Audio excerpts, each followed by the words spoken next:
परम भक्त है रावण, लेकिन उसी रावण के दुष्टता पर एक दिन शंकर जी बड़े चिंतित हो गए और शंकर जी ने मन में विचार किया कि भाई ये हमारा भक्त है, हम चाहते तो ऐसा है कि हमारी तीसरा नेत्र खुले और जल के भस्म हो जाए, पर गुरु को चाहिए अपने शिष्य को दंड तो दे लेकिन मृत्यु दंड ना दे। लेकिन ये काम ऐसे कर रहा है और ये आगे भी ऐसे कार्य करेगा कि इसको मृत्यु दंड ही मिलना चाहिए और मेरे द्वारा ही मिलना चाहिए, क्योंकि मेरे इष्ट राम को ही परेशान करेगा। तो क्या करें? तो शंकर जी का संकल्प हुआ कि इसके वध में कारण मैं बनूं। तब शंकर जी के मन में आया कि हम 11वें रुद्र श्री हनुमान के रूप में जाएंगे और हम ही कारणभूत बनेंगे इसके वध का, और एक पंथ दो काज होंगे, रावण का वध भी हो जाएगा और मेरे इष्ट श्री राम जी की मैं भक्ति भी करूंगा, सेवा भी करूंगा, उनसे प्रेम भी करूंगा। अभी तो मैं शिव स्वरूप में हूं, मुझे ईश्वर तत्व माना जाता है और मैं ईश्वर तत्व हूं भी। इस कारण से कई बार ऐसा होता है बंधुओं कि अगर शिव जी को राम जी का भक्त बता दो, शैव बड़े नाराज हो जाते हैं, हमारे शंकर जी बड़े हैं, आप उनको राम भक्त क्यों कह रहे हो। कई बार शंकर जी को कृष्ण भक्त बता दो तो शैव लोगों को बड़ी क्रोध आता है, बोले हमारे महादेव कोई कृष्ण के भक्त हैं। लेकिन वास्तवता यही है भैया, आप मानो चाहे मत मानो। आप मंदिर में जाकर के ओम नमः शिवाय कहते हैं महादेव के आगे, उनको प्रसन्नता होती होगी, लेकिन आप मंदिर में जाकर के राम राम राम राम कहते हैं तो महादेव अत्यंत प्रसन्न हो जाते हैं।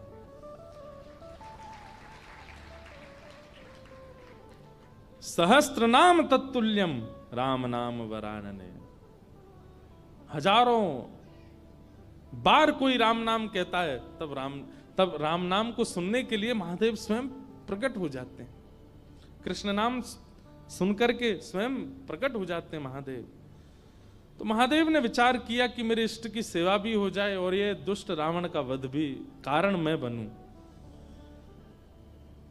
तब महादेव ने विचार किया और ऋषियों से कहा कि भाई ऐसा हमारा मन का विचार है कि हमारा ही तत्व जावे पृथ्वी पर और राम जी की सहायता करे रावण वध में, और राम जी की सेवा आराधना भी कर ले।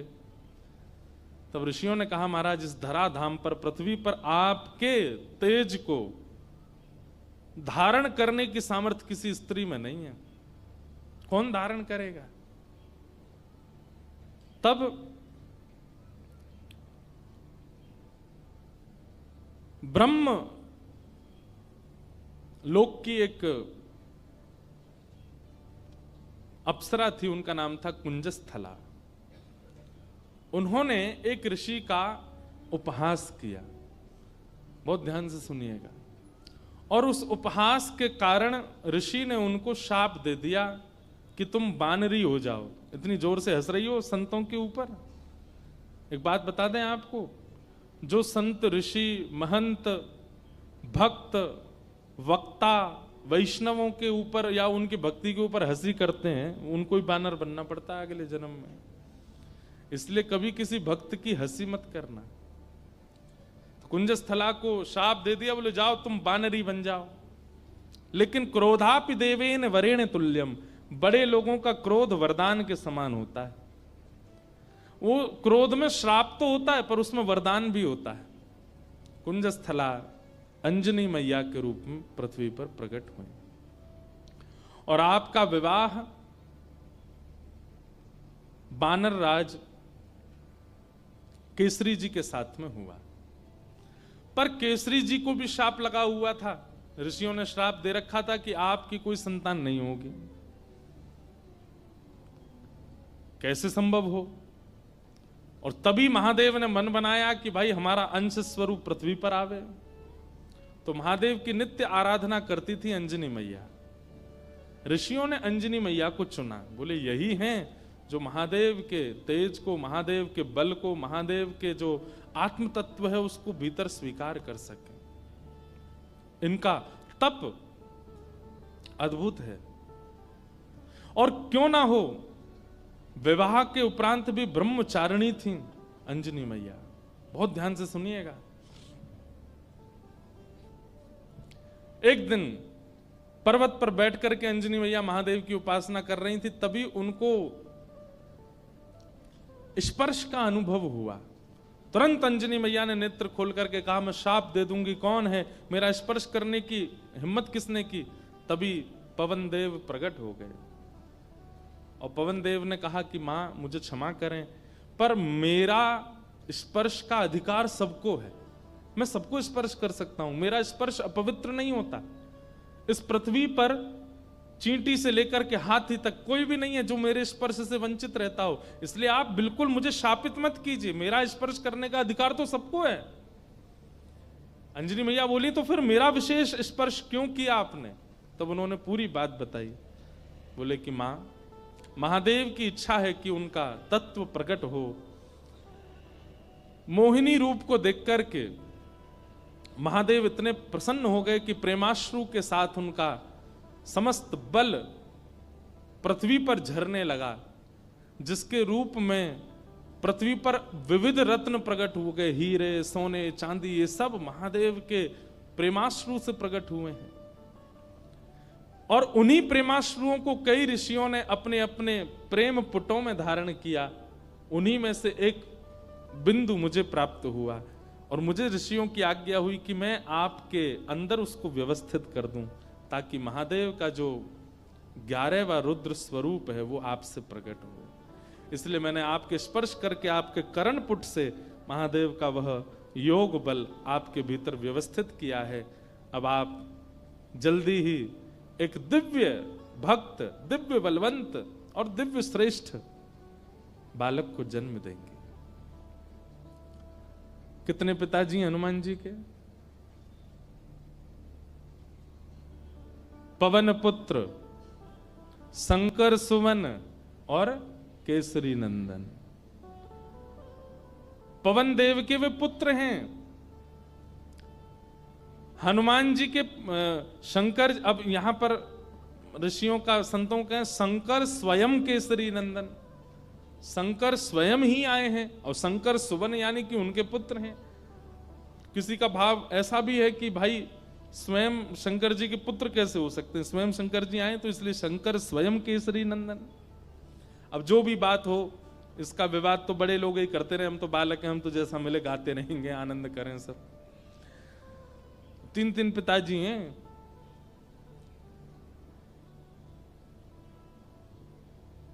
इस प्रकार आज ही के दिन अंजनी मैया ने, अंजनी मैया के दिव्य कोख से दिव्य तेज प्रकट हुआ और पृथ्वी पर प्रकट हुए इस पृथ्वी के रक्षक, भक्तों के रक्षक, दानवों का दलन करने वाले प्रभु श्री राम के अनन्य भक्त पवन पुत्र श्री हनुमान जी महाराज की जय हो, जय हो, जय हो। श्री हनुमान जी का प्रादुर्भाव हुआ, तीनों लोकों में डुमडुमियां बजने लगी, देवता सब आनंदित हो गए, सब सुरक्षित अनुभव करने लगे। क्यों? बोले अब हमारी रक्षा करने वाले आ गए। श्री हनुमान जी महाराज का प्रादुर्भाव हुआ। देवताओं ने आकर के सबने उनको बल प्रदान किया, किसी ने बल प्रदान किया, किसी ने गदा प्रदान की, किसी ने बुद्धि प्रदान की, किसी ने मेधावी। इस प्रकार से सब देवताओं ने आकर के हनुमान जी महाराज को दिव्य दिव्य तेज प्रदान किया। पर भैया एक बात सुनिएगा, हनुमान जी महाराज के पास एक भी वस्तु ऐसी नहीं है जिसकी कमी हो। वो भले ही बानर थे, पर बानर रूप में भी इतने सुंदर थे कि उनको देखने के लिए राम जी लालायित रहते थे कि कोई हनुमान जी को मेरे सामने बैठा दो। आज भी अनेक हनुमान मंदिरों में आप देखेंगे हनुमान जी के सामने ही राम जी बैठे होंगे। प्रियतम को सामने बैठाया जाता है, भले ही भक्त हैं हनुमान जी, लेकिन राम जी को उनका दर्शन इतना अच्छा लगता है, पूरा विश्व राम जी को देखता है, पर राम जी हनुमान जी को देखते हैं। और इस सुंदरता का कारण क्या है कि हनुमान जी में इतनी योग्यताएं हैं, पर सारी योग्यताएं भक्ति से ढकी हुई हैं। हम लोग कैसे हैं? हमारी सारी योग्यताएं प्रकट रहती हैं। कोई व्यक्ति अगर बहुत बुद्धिमान होता है ना, उसके रूप से ही पता चल जाता है कि बहुत बुद्धिमान है। ये देखो हनुमान जी डोल रहे हैं, बाय आ जाओ, आहा आ जाओ, मंच पे आ जाओ। ये देखो पूंछ से लपेट दो एक आध पंडित जी को।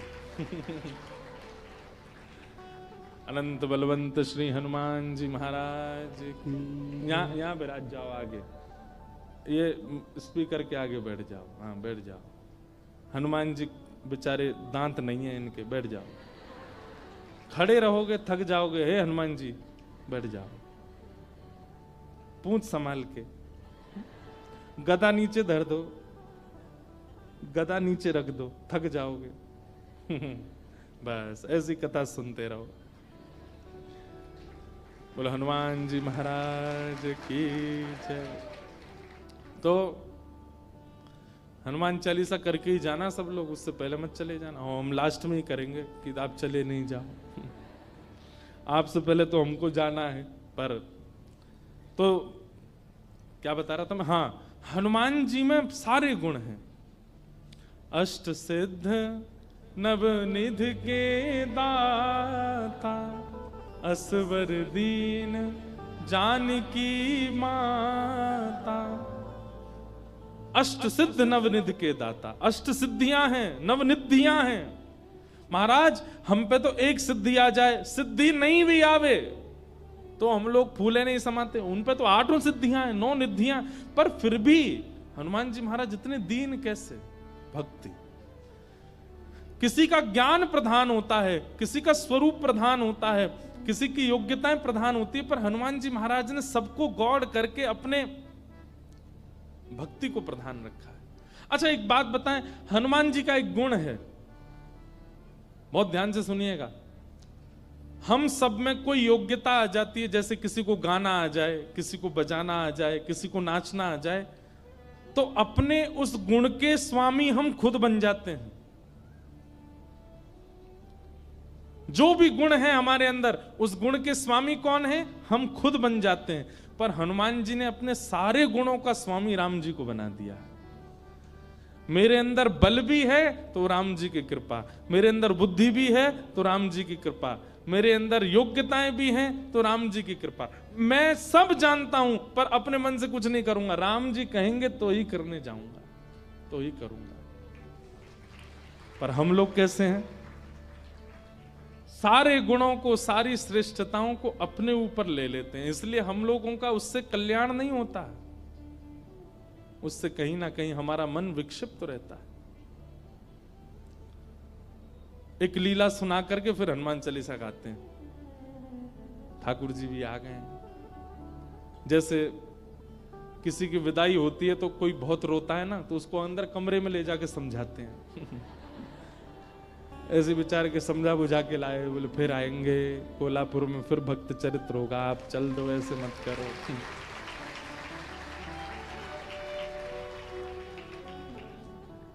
विरह बहुत ज्यादा है भैया, ने ऐसे लिटा के बैठे हो, इन्हें बोल दो कहीं फिर से कूद पड़े ऊपर से।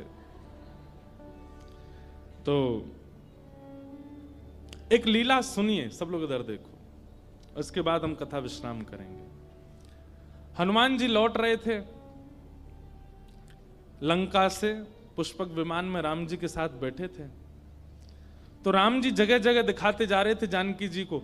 पता है आपको, यहाँ पे हमने ऐसा किया था, यहाँ पे हमारी बली को हमने, बाली को हमने बाण मारा था, इधर बैठ करके हम सब बानरों के साथ में हमने मीटिंग करी थी, यहाँ पर ये हुआ था। सारे स्थान दिखाते हुए जा रहे थे राम जी। तभी एक स्थान आया, उसको देख करके हनुमान जी के नेत्र सजल हो गए। राम जी बोले, हनुमान जी आप क्यों रो रहे हैं? हनुमान जी बोले, अब जो नीचे स्थान है ना, ये मेरी जन्मभूमि है, यहाँ मेरा जन्म हुआ है, और मैं अपनी मैया अंजनी मैया से बहुत वर्षों से मिला नहीं हूं। मुझे सीता जी में ही अपनी माँ दिखती हैं, पर क्योंकि जन्म स्थान के ऊपर से जा रहे हैं तो मुझे याद आ गई माँ की। राम जी बोले, इसी वक्त यहीं पर ही विमान रोको, नीचे चलो, तुम अपनी माँ से। नहीं नहीं भगवान लेट हो जाएंगे। बोले नहीं, कोई देरी नहीं, हम भी मिलेंगे, हमारे हनुमान जी की माता जी का हम भी दर्शन करेंगे। हनुमान जी बोले, आप मिलेंगे मैया से? बोले हाँ मिलेंगे, चलो। और महाराज, अब कई लोग तो अलग अलग स्थान बताते हैं, पर एक प्रकार से श्री हनुमान जी महाराज महाराष्ट्र में जन्मे, नासिक के पास में श्री हनुमान जन्म स्थान है, ऐसा माना जाता है। सब लोग अलग अलग स्थान मानते हैं, पर हम नासिक में गत वर्ष 1 महीना थे, तो वहां हमको वहीं बताया गया कि यहीं पर ही श्री हनुमान जी महाराज का जन्म हुआ।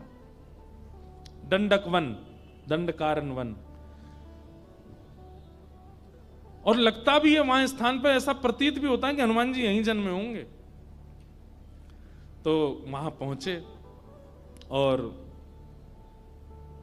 सीता जी, राम जी, सब लोग गए तो देखा एक पर्वत के ऊपर नेत्र बंद करके बैठी अंजनी मैया। नेत्र खोल करके जैसे ही देखा तो सामने राम जी, जानकी जी, लक्ष्मण जी, सब वानरों की सेना और श्री हनुमान जी महाराज आ रहे हैं। अंजनी मैया के नेत्र सजल हो गए, दंडवत प्रणाम किया, बोले वाह, ऐसा पुत्र पूरे विश्व की मैयाओं को मिले जो साक्षात भगवान को लेकर के आवे। हनुमान जी को हृदय से लगा करके मैया बड़ी प्रसन्न हो गई।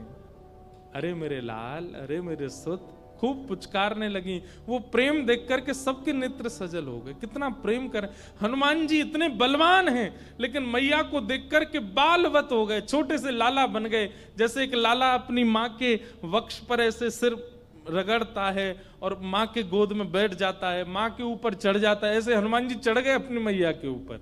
और ये श्री अंजनी मैया एक बालवत जैसे लाला को प्रेम करती हैं, ऐसे हनुमान जी को हृदय से लगा के खूब पुचकार रही हैं। हनुमान जी के नेत्र सजल हो गए, राम जी के नेत्र सजल हो गए देख करके अंजनी मैया के इस प्रेम को। अब मैया बोली लाला चल अब उतरो, देखो ठाकुर जी आए, कुछ सामग्री बनाऊं, कुछ पधराऊं इनको।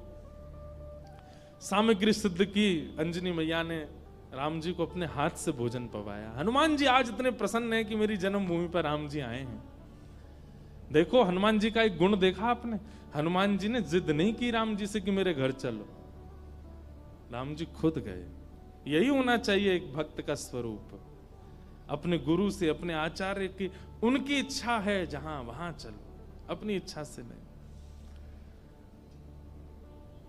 अंजनी मैया ने प्रसाद आदि के बाद पूछा कैसा रहा आपकी लंका में जो युद्ध, उसकी चर्चा तो बहुत सुनी, पर आप लोग खुद अपने मुख से बताइए कि वहां कैसा क्या रहा। हनुमान जी महाराज बोले मैं बताऊंगा, पूरे लंका कांड तो मैं ही सुनाऊंगा। सुंदर कांड से सुनाना शुरू किया हनुमान जी ने।